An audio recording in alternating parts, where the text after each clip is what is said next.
ಎಲ್ರಿಗೂ ನಮಸ್ಕಾರ. ನಾನು ನಿಮ್ಮ ಪ್ರೀತಿಯ ಜನಸ್ನೇಹಿ ಯೋಗೇಶ್. ಮೊದಲನೇದಾಗಿ ನಮ್ಮ ಡಾಕ್ಟರ್ ಪುನೀತ್ ರಾಜ್ಕುಮಾರ್ ಸರ್ ಅವರ 50ನೇ ವರ್ಷದ ಹುಟ್ಟುಹಬ್ಬ ಇವತ್ತು.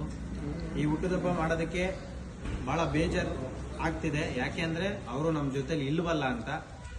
ಎಲ್ಲೋ ಒಂದು ಕಡೆ ನಾವು ಪ್ರತಿಯೊಬ್ಬರು ಹುಟ್ಟುಹಬ್ಬವನ್ನು ಆಚರಣೆ ಮಾಡ್ತಿರೋದ್ರಿಂದ ಒಂದು ಖುಷಿ ಏನಾಗ್ತಿದೆ ಅಂದರೆ ಅದು ಅವರ ಸಾವಲ್ಲ, ಹುಟ್ಟು ಅಂತ ನಾವು ಅಂದ್ಕೊಂಡಿದ್ದೀವಿ. ಪ್ರತಿ ವರ್ಷ ಪ್ರತಿ ಒಂದು ಅಭಿಮಾನಿಗಳಲ್ಲೂ ಪ್ರತಿಯೊಬ್ಬರು ಮನಸ್ಸಲ್ಲೂ ಅವರು ಚಿರಾಯುವಾಗಿರ್ತಾರೆ, ಮತ್ತೆ ಮತ್ತೆ ಹುಟ್ಟಿ ಬರ್ತಾ ಇರ್ತಾರೆ ಅಂತ ನಾನು ಅನ್ಕೊಂಡಿದ್ದೀನಿ. ವಿಶೇಷವಾಗಿ ಅವ್ರು ಮಾಡಿರ್ತಕ್ಕಂಥ ಸಮಾಜ ಸೇವೆ, ಅವ್ರು ಮಾಡಿರ್ತಕ್ಕಂಥ ದಾನ ಧರ್ಮ ಇವತ್ತು ಇಡೀ ಕರ್ನಾಟಕ ರಾಜ್ಯ ಮನೆ ಮಗನಿಗಿಂತ ಹೆಚ್ಚಾಗಿ ಪ್ರತಿಯೊಂದು ಮನೇಲಿ ದೇವ್ರ ತರ ಅವ್ರನ್ನ ಪೂಜೆ ಮಾಡ್ತಾ ಇದ್ದಾರೆ. ಸೊ ಬಹಳ ಖುಷಿ ಆಗತ್ತೆ ಇಂಥವ್ರೊಬ್ರು ನಮ್ಮ ಕರ್ನಾಟಕ ರಾಜ್ಯದಲ್ಲಿ ಹುಟ್ಟಿದ್ರಲ್ಲ ಅಂತ. ಅವ್ರು ಹುಟ್ಟಿರುವಂತ ಜಾಗದಲ್ಲಿ ನಾವು ಹುಟ್ಟಿದೀವಲ್ಲ ಅನ್ನೋದು ಒಂದು ಪುಣ್ಯ ನಮಗೂ ಕೂಡ.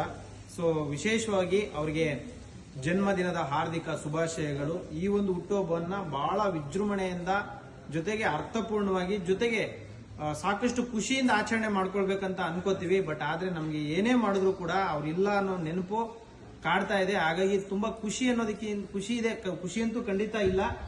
ಮತ್ತೆ ಹುಟ್ಟಿ ಬರ್ಲಿ ಅಂತ ಮನಸ್ಫೂರ್ತಿಯಾಗಿ ಬೇಡ್ಕೊಳ್ತೀವಿ. ಆದ್ರೆ ಅವ್ರಿಗೆ 50ನೇ ವರ್ಷ ಹುಟ್ಟುಹಬ್ಬ ಆಗ್ತಾ ಇರೋದು ಒಂದ್ ಕಡೆ ಸಂತೋಷ ಆಗಿದೆ, ಒಂದ್ ಕಡೆ ಬೇಜಾರು ಏನಕ್ಕಾಗಿದೆ ಅಂದ್ರೆ ಅವ್ರು ಇಲ್ಲ ಅಂತ ಅಷ್ಟೇನೆ. ಸೊ ಇಲ್ಲಿರ್ತಕ್ಕಂಥ ಎಲ್ಲಾ ದೇವ್ರ ಮಕ್ಕಳ ಜೊತೆ ಒಂದು ಸಣ್ಣದಾಗಿ ಒಂದು ಹುಟ್ಟುಹಬ್ಬವನ್ನ ಆಚರಣೆ ಮಾಡ್ತಾ ಇದೀವಿ. ಸೊ ಮುಖ್ಯವಾಗಿ ನಿಮ್ಗೆ ಧನ್ಯವಾದಗಳು. ಅವ್ರ ಬಗ್ಗೆ ಏನ್ ಹೇಳ್ತೀರಾ ಸರ್? ಏನ್ ಹೇಳೋದು ಸರ್, ಅವ್ರು ಮಾಡಿರೋ ಕೆಲಸಗಳು ಅದ್ರಲ್ಲಿ ನಾವು ಒಂದು 5% ಮಾಡ್ಕೊಂಡು ಹೋದ್ರೆ ಸರ್.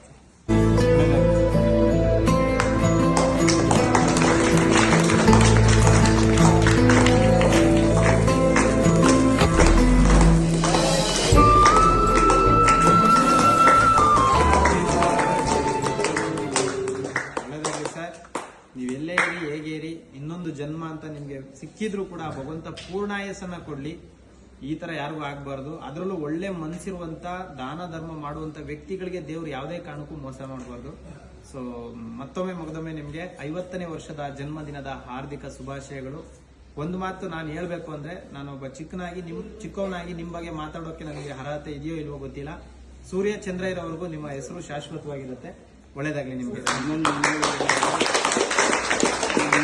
ದರ್ಶನ್ ಸರ್ ಅಂದ್ರೂ ತುಂಬ ಆಸೆನೆ, ನಾನು ಫ್ಯಾನು. ಪುನೀತ್ ಅಂದ್ರೇನು ಆಸೆನೆ, ಪುನೀತ್ ಸರ್ ಮತ್ತೆ ಶಿವರಾಜ್ ಕುಮಾರ್ ಸರ್, ಸುದೀಪ್ ಸರ್, ಇವ್ರ ಕಡೆ ಏನಾದ್ರು ಬರ್ಲಿ ನಿಮ್ಮ ಹತ್ರ ಬಂದು ಹೋಗ್ತೀವಿ ಸರ್. Thank you. ಇಂಡಸ್ಟ್ರಿಯಲ್ಲಿ ಇರೋರು ಎಲ್ಲರೂ ಒಳ್ಳೆಯವರೇನೆ ಆಯ್ತಾ. ಅವ್ರ ಕೈಲಾದಂತ ದಾನ ಧರ್ಮ ಕರ್ನಾಟಕದ ಎಲ್ಲಾ ಬಡವರಿಗೂ ಮಾಡ್ತಾ ಇದ್ದಾರೆ. ಅವರು ಇವರು ಅಂತ ಎಲ್ಲ ಎಲ್ಲರಿಗೂ